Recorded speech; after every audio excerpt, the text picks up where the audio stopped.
Hello बच्चों, तो आज का हमारा टॉपिक है वैद्युत रासायनिक श्रेणी, इलेक्ट्रोकेमिकल सीरीज। देखिए 11th क्लास में हमने इसको पढ़ लिया था। 11th क्लास का एक चैप्टर था ऑक्सीकरण अपचयन अभिक्रियाएं, रेडॉक्स अभिक्रियाएं। उसमें हमारे पास ऑक्सीकरण और अपचयन की कुछ अभिक्रियाएं थी और धातुओं के कुछ ऑक्सीकरण विभव या अपचयन विभवों के मान दिए हुए थे। तो उसके आधार पर हमने एक श्रेणी पढ़ी थी, ठीक है, जिसको कहते हैं इलेक्ट्रोकेमिकल सीरीज या वैद्युत रासायनिक श्रेणी। अब ये है क्या, इसको हम फिर से देखने जा रहे हैं। क्या है ये सीरीज? देखिए 10th क्लास में भी हम एक श्रेणी पढ़ा करते थे, सक्रियता श्रेणी, एक्टिवेशन सीरीज। एक्टिवेशन सीरीज जो हम पढ़ते थे उसमें अलग अलग धातुओं को उनकी सक्रियता के बढ़ते हुए क्रम में व्यवस्थित करते थे। छोटे स्तर से हम देखते हैं फिर से।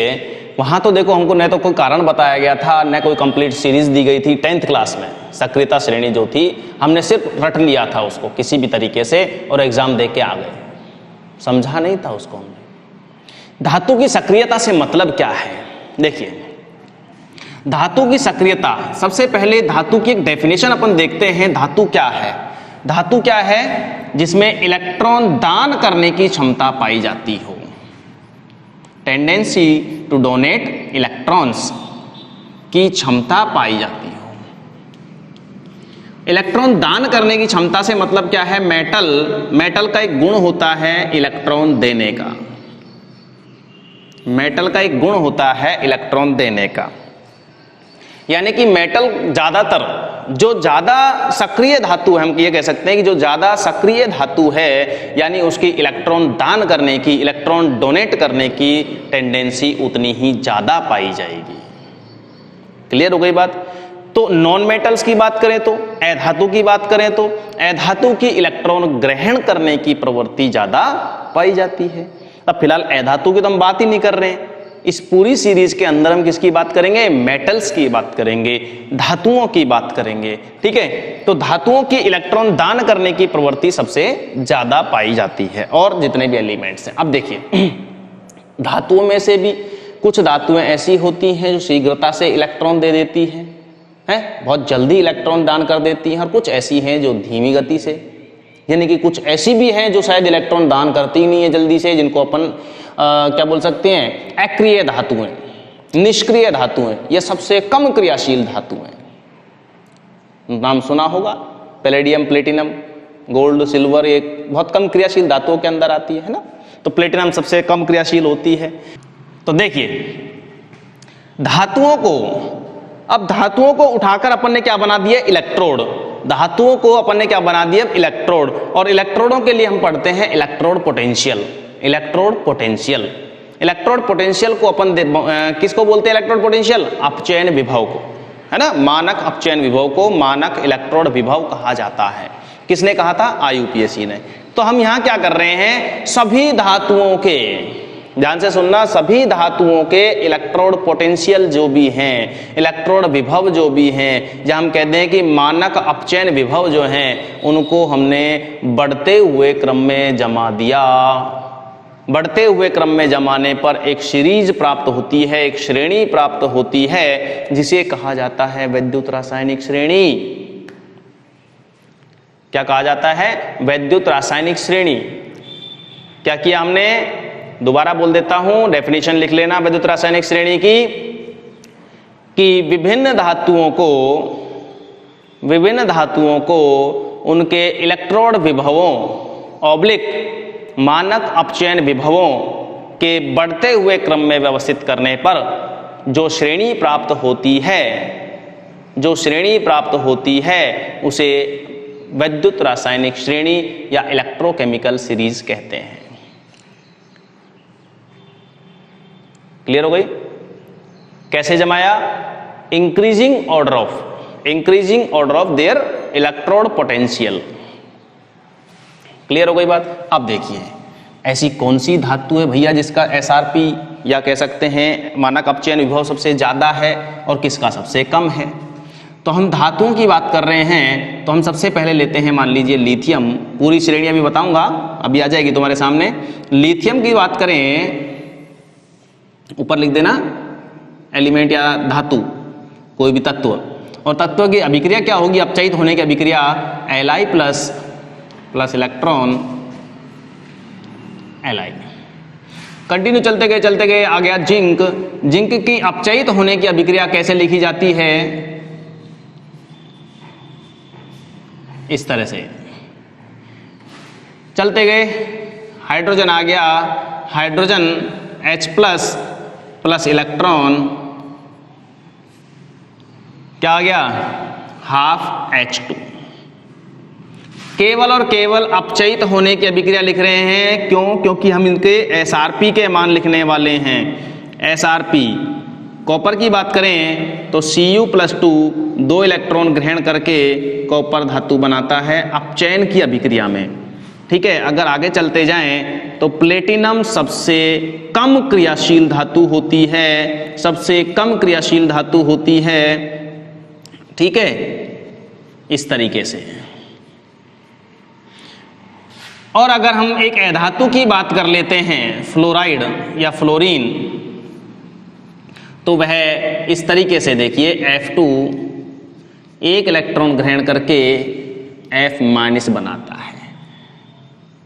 अधातु की बात कर लेते हैं, बिकॉज ऑफ कि फ्लोराइड जो है पूरी आवर्त सारणी में, पूरी पीरियडिक टेबल में सबसे अधिक विद्युत ऋणी परमाणु होता है। इसकी इलेक्ट्रॉन लब्धि एंथैल्पी सबसे उच्च होती है, इसलिए यह तुरंत इलेक्ट्रॉन ग्रहण करता है, सबसे अधिक तीव्रता से इलेक्ट्रॉन ग्रहण करता है।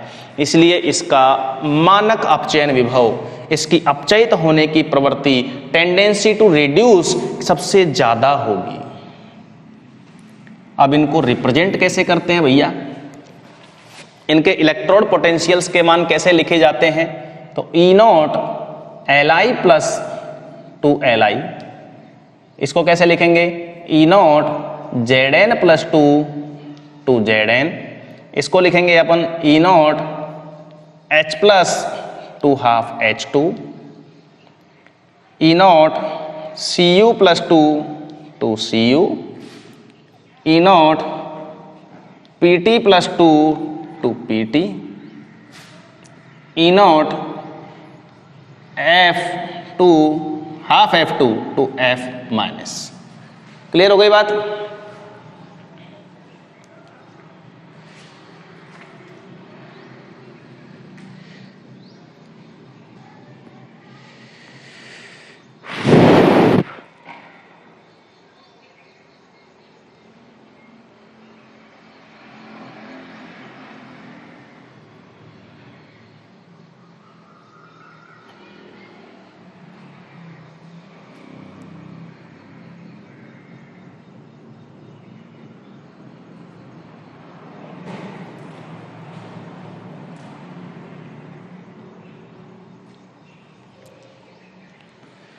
अब देखिए, अब इन धातुओं के इलेक्ट्रोड पोटेंशियल के मान हम लिख देते हैं। मान लीजिए इलेक्ट्रोड पोटेंशियल के मान हम लिख देते हैं। क्या आते हैं? देखो, इसका है -3.05 वोल्ट और फ्लोरीन का है +2.87 वोल्ट। ये इलेक्ट्रोड पोटेंशियल के मान लिख दिए। जिंक का हमको पता है, पढ़ते आए हैं, -0.76 वोल्ट। हाइड्रोजन का हमको पता है, कॉपर का हमको पता है 0.34 वोल्ट। प्लेटिनम का इलेक्ट्रोड पोटेंशियल कितना होता है? प्लेटिनम का इलेक्ट्रोड पोटेंशियल होता है +1.19 वोल्ट लगभग। ठीक है, तो इस तरह से ये मैंने कुछ वैल्यूज लिखी हैं। इनको देख के हमको क्या समझ में आता है, इलेक्ट्रोकेमिकल सीरीज के बारे में हम क्या क्या बोल सकते हैं। देखिए, हमको दिख रहा है माइनस से 0 होते हुए और प्लस में जा रहा है। इसका मतलब क्या है? इलेक्ट्रोड पोटेंशियल, और वो भी हमारा कौन सा है? हमने क्या लिखा है?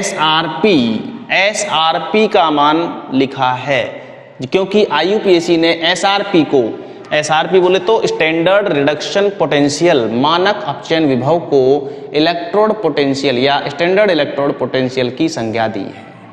ठीक है, इलेक्ट्रोड पोटेंशियल हम किसको बोलते हैं? रिडक्शन पोटेंशियल को ही बोलते हैं। तो ये जितने भी मान लिखे हुए हैं सब क्या लिखे हुए हैं, अपचयन विभव के मान लिखे हुए हैं। इन अपचयन विभव को देखने से हमको पता चलता है कि ऊपर से नीचे जाने पर एसआरपी का मान बढ़ रहा है। क्लियर हो गई बात?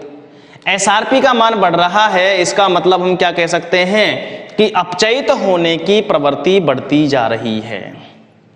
अपचयित होने की प्रवृत्ति बढ़ती जा रही है। अपचयन का मतलब क्या होता है, इलेक्ट्रॉन ग्रहण करना। तो हम क्या कह सकते हैं,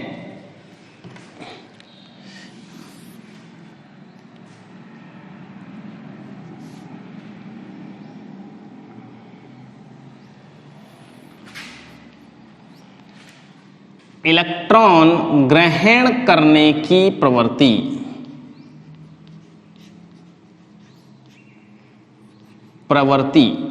टेंडेंसी टू गेट इलेक्ट्रॉन या गेन इलेक्ट्रॉन वो बढ़ती जा रही है। देखिए इलेक्ट्रॉन ग्रहण करने की अभिक्रिया लिखी है अपन ने सारी, तो हम क्या कह सकते हैं कि इलेक्ट्रॉन ग्रहण करने की प्रवृत्ति जब बढ़ रही है, इलेक्ट्रॉन जब किसी से वो ग्रहण कर रहा है तो सामने वाले से तो इलेक्ट्रॉन ले रहा है, तो सामने वाले का क्या हो रहा है, ऑक्सीकरण हो रहा है, ऑक्सीडाइजेशन हो रहा है। समझ रहे हो मेरी बात? तो हम कह सकते हैं कि जब खुद इलेक्ट्रॉन ग्रहण करने की प्रवृत्ति बढ़ रही है तो दूसरे का इलेक्ट्रॉन निकालने की उसकी प्रवृत्ति, क्या कहते हैं उसको, क्या कहते हैं उसको, ऑक्सीकारक गुण है, ऑक्सीडाइजिंग एजेंट। तो ऑक्सीकारक गुण बढ़ते जा रहे हैं।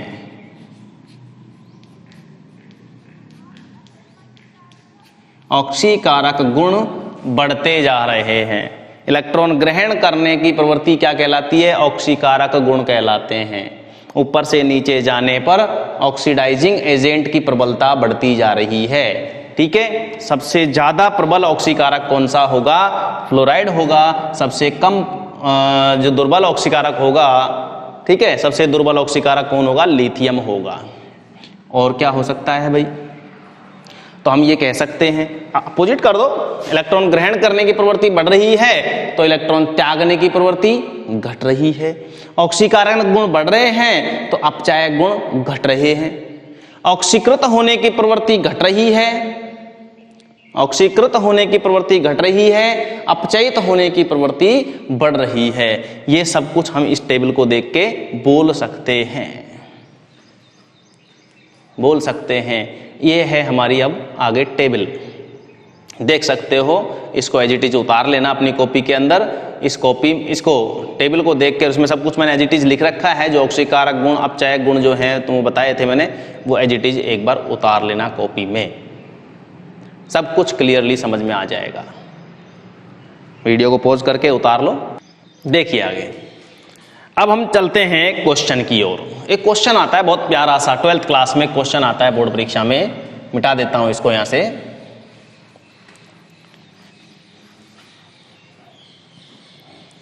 देखिए, तो ये तो समझ में आ गया होगा मेरे ख्याल से।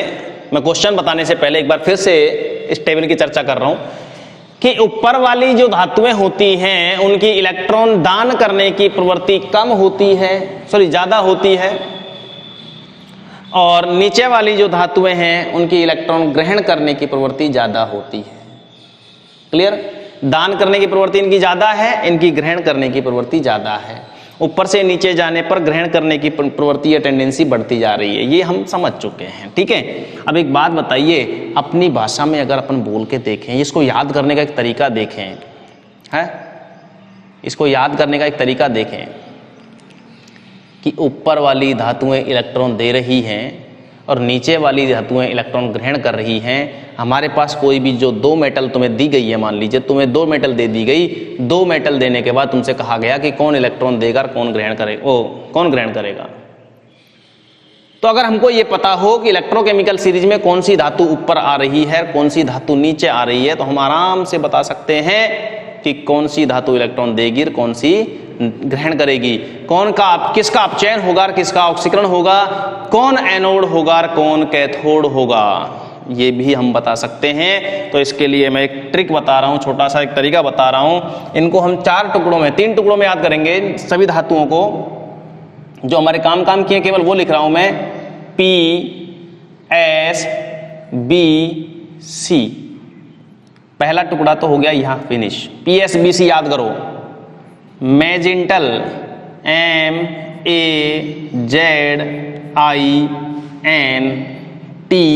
MAZINTL, और तीसरा जो टुकड़ा है वो याद करेंगे हम CHAAP।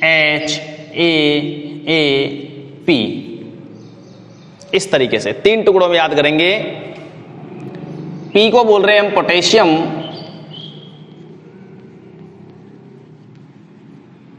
S4 यहां पे बोल रहे हैं सोडियम। ये कोई वो नहीं है, सिंबल नहीं है, प्रतीक नहीं है जिसको तुम इस तरह से याद कर लो कहीं कैसा पी तो फॉस्फोरस होता है, ऐसा नहीं है। ये मैंने बनाया हुआ है तरीका, इसके तरीके से याद करोगे तुम। पीएसबीसी में पोटेशियम, सोडियम, देखो घनी वीडियो मिलेंगी तुमको यूट्यूब पे, कितनी सारी वीडियो मिलेंगी जिसमें तुम्हें अलग अलग ट्रिक बता रखी होंगी, तुम वहां से भी देख सकते हो, कोई बड़ी बात नहीं है। तुम्हें याद होनी चाहिए लेकिन ये सीरीज, अगर ये सीरीज तुम्हें याद हो गई तो तुम बड़े बड़े क्वेश्चन सॉल्व कर सकते हो, अदरवाइज कुछ नहीं है।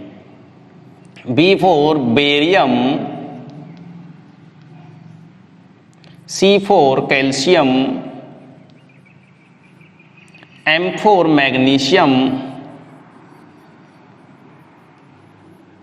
A4 aluminium,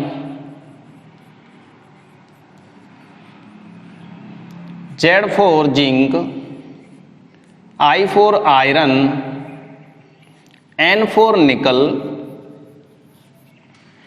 T4 tin, L4 lead.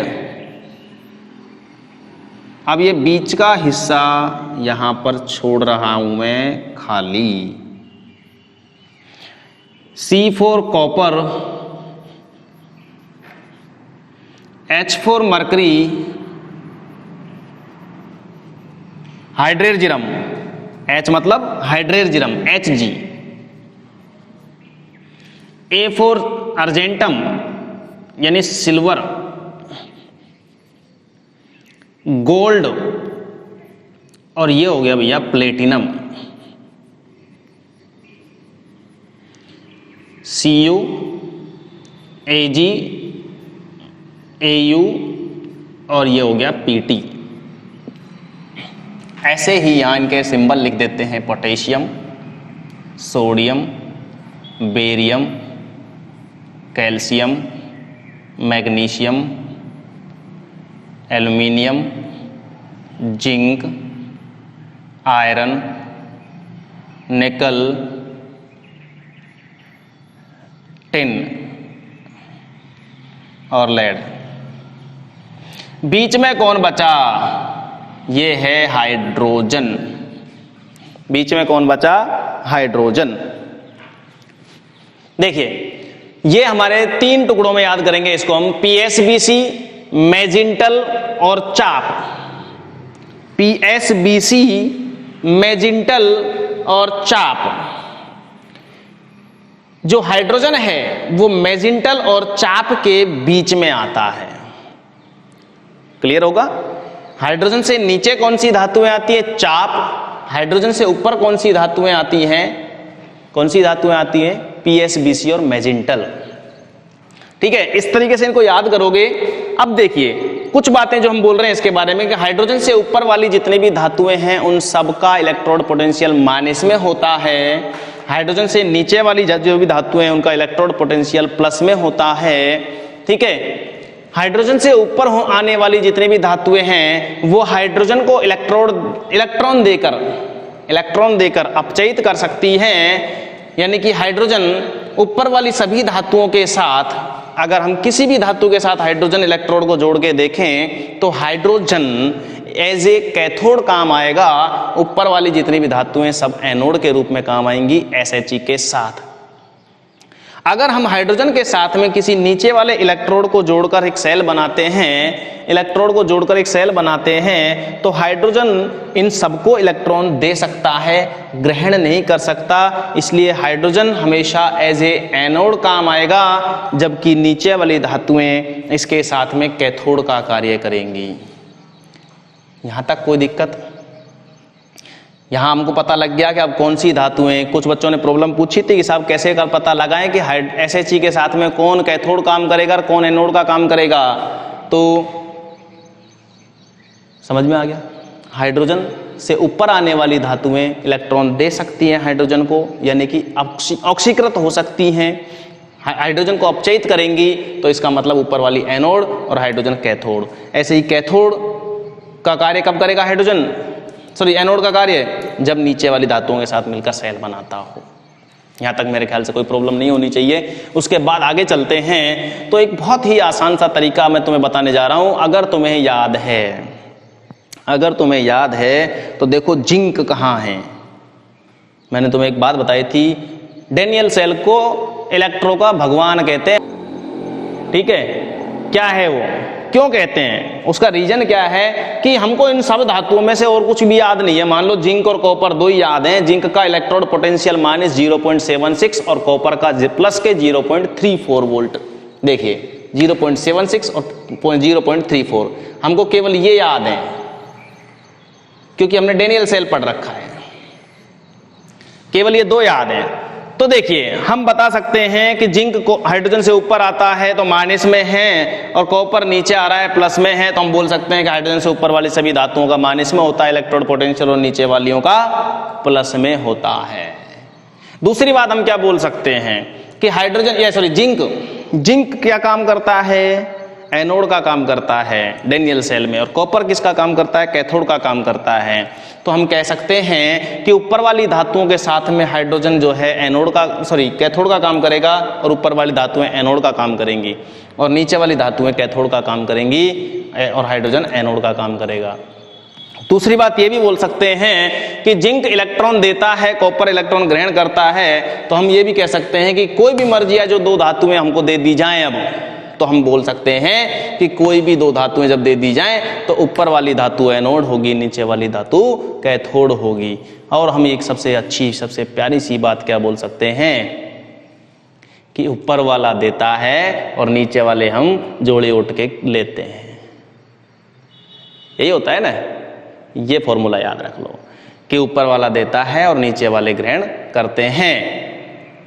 अरे हम भिखारी हैं, नीचे वाले इलेक्ट्रॉन ग्रहण करेंगे, तो नीचे वाली धातुएं इलेक्ट्रॉन ग्रहण करती हैं हमेशा और अपचयित होती हैं, ऊपर वाली धातुएं इलेक्ट्रॉन देती हैं हमेशा और ऑक्सीकृत हो जाती हैं। इसलिए ऊपर वाली धातुएं एनोड और नीचे वाली धातुएं कैथोड का कार्य करेंगी। मेरे ख्याल से इससे बेटर तरीका कोई नहीं हो सकता इलेक्ट्रोकेमिकल सीरीज को याद करने के लिए। इसके बाद आगे चलते हैं इसके क्वेश्चन की ओर। एक क्वेश्चन आता है, बहुत प्यारा सा क्वेश्चन आता है कि कोई भी एक सॉल्यूशन दिया जाएगा और तुमसे कहा जाएगा कि उसको किसी एक विशेष धातु के पात्र में रख सकते हैं या नहीं रख सकते। जैसे क्वेश्चन आया, क्या FeSO4 के विलयन के सॉल्यूशन को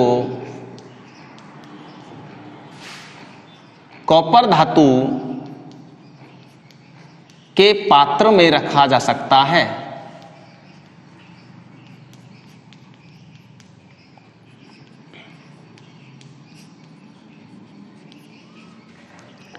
के पात्र में रखा जा सकता है। क्वेश्चन क्या है, इसका मतलब समझो। रखने को तो हमारी मर्जी है, जहां कुछ भी रख दें, हम मर्जी आए जो भी कुछ में भी रख सकते हैं, कोई बड़ी बात नहीं है। लेकिन सवाल क्या कहना चाह रहा है वो समझो कि अगर हम इस पात्र में FeSO4 के सॉल्यूशन को रख दें तो स्टोर करके रख सकते हैं क्या? स्टोर करके रख सकते हैं क्या? कहीं अभिक्रिया तो नहीं हो जाएगी, कहीं हमारा विलयन खराब तो नहीं हो जाएगा, ये कहने का मतलब है। तो जो यहां लिखा हुआ है, सबसे पहले तो तुम इसको लिख दो एज इट इज। क्या लिख रहा है? कॉपर में टच में आ रहा है कौन? FeSO4। कॉपर के टच में कौन आ रहा है? FeSO4। अगर यह अभिक्रिया होती है, एक बार के लिए मान लेते हैं कि यह अभिक्रिया होती है, तो क्या बनेगा? CuSO4 plus Fe। इसको हम ये भी लिख सकते हैं Cu प्लस Fe प्लस 2। इससे बन रहा है Cu प्लस 2 प्लस Fe। ये बन रहा है, हमने हमारी तरफ से बनाया है, अभी कह नहीं सकते कि ये होगी कि नहीं होगी अभिक्रिया। ठीक है, देखिए कॉपर और Fe प्लस 2 के बीच में क्या रिलेशन हो रहा है कि कॉपर यहां इतना करना है, हमको ध्यान रखना, अभी तो क्वेश्चन ही है, हमने आंसर नहीं लिखा है। कॉपर यहां इलेक्ट्रॉन दे रहा है, 2 इलेक्ट्रॉन। अभिक्रिया लिखने के बाद चेक करो कि क्या काम हो रहा है, कि कॉपर इसको 2 इलेक्ट्रॉन दे रहा है, तो पॉसिबिलिटी है कि नहीं है, पॉसिबिलिटी है कि नहीं है। चेक करेंगे कि कॉपर इलेक्ट्रॉन दे सकता है या नहीं दे सकता आयरन को। तो सीधा सा याद करो PSBC, मैजेंटल एंड चाप। मैजेंटल में I फॉर आयरन और कॉपर आता है नीचे। अरे यार, कॉपर जब नीचे आता है, चाप एलिमेंट्स नीचे आते हैं, कॉपर नीचे आता है, तो इलेक्ट्रॉन देता है नीचे वाला या लेता है? आयरन ऊपर, कॉपर नीचे। तो आयरन इलेक्ट्रॉन दे सकता है कॉपर को, कॉपर इलेक्ट्रॉन नहीं दे सकता आयरन को। तो यहां तो दे रहा है, इसका मतलब हम ये नहीं करवा सकते अभिक्रिया। अगर ये अभिक्रिया नहीं होगी तो हम कह सकते हैं कि आराम से कॉपर के पात्र में तुम आयरन सल्फेट का विलयन रख दो। अब कोई अभिक्रिया नहीं होगी, विलयन खराब नहीं होगा। तो आंसर कैसे लिखेंगे? तो आंसर होगा हमारा कि हां, हम FeSO4 के विलयन को कॉपर धातु के पात्र में रख सकते हैं, क्योंकि आयरन का SRP का मान, मानक अपचयन विभव का मान कॉपर की तुलना में अधिक होता है, अतः आयरन कॉपर से इलेक्ट्रॉन ग्रहण नहीं कर सकता, अतः अभिक्रिया नहीं होगी तथा विलयन खराब नहीं होगा। ठीक है, इतना लिखना है हमको आंसर। ऐसे ही अगर हम बात करें अगले एक क्वेश्चन की ओर, बस धातु में बदल बदल के देख लो, ऐसे क्वेश्चन दिया जाता है। इसको उल्टा करके देख लो, ये लो, चलो नया ले लेते हैं। CuSO4 के विलयन को जिंक धातु के पात्र में रखा जा सकता है क्या नहीं रखा जा सकता? ये लो जी, ये जिंक धातु का पात्र है,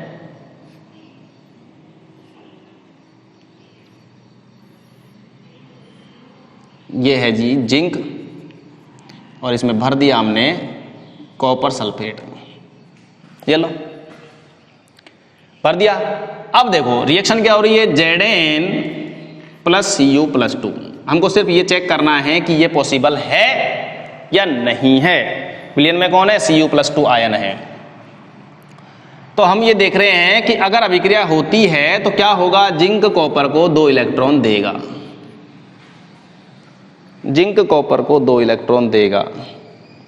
आगे बताने की जरूरत है क्या? आगे कुछ बोलने की जरूरत है क्या? अरे जिंक ऊपर आता है, कॉपर नीचे आता है, और जिंक तो कॉपर को इलेक्ट्रॉन दे सकता है। ऊपर वाली धातु इलेक्ट्रॉन दे सकती है और कॉपर नीचे वाली ग्रहण कर सकती है, और इस तरह से यह अभिक्रिया संभव हो सकती है। तो हम कहेंगे अभिक्रिया संभव है, अतः इस पात्र में या जिंक के पात्र में कॉपर सल्फेट का विलयन नहीं रखा जा सकता है।